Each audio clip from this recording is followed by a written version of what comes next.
Oui, je m'appelle Emmanuel Macron. Je suis né le 21 décembre 1977 à Amiens, qui était à l'époque la préfecture... Enfin, c'est toujours la préfecture de la Somme. C'était aussi la capitale de la région Picardie à l'époque. J'ai grandi dans une famille... mes parents sont dans la retraite, mais médecins à l'hôpital.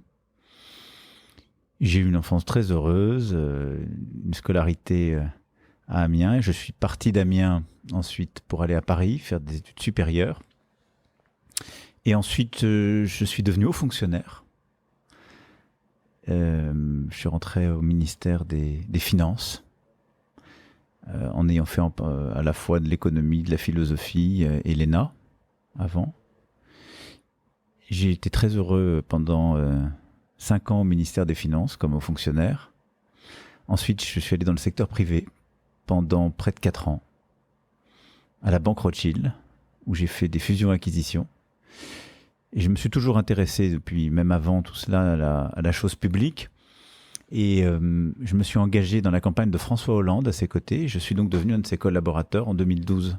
Quand il a été élu président de la République, j'ai fait ça pendant 2 ans à l'Élysée, que j'ai connu dans cette vie-là.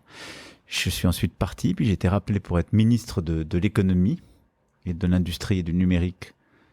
C'était à l'été 2014, il y a 10 ans, quasiment. J'ai été très heureux dans cette mission formidable. Et comme j'avais envie de changer les choses et que je ne me retrouvais pas totalement dans les lignes qui étaient en place, j'ai monté un parti qui s'appelait En Marche en avril 2016. Puis j'ai démissionné du gouvernement et je me suis lancé dans la campagne présidentielle. Et depuis 2017, je suis président de la République. J'ai donné beaucoup de mon temps, de mon énergie, comme depuis 7 ans.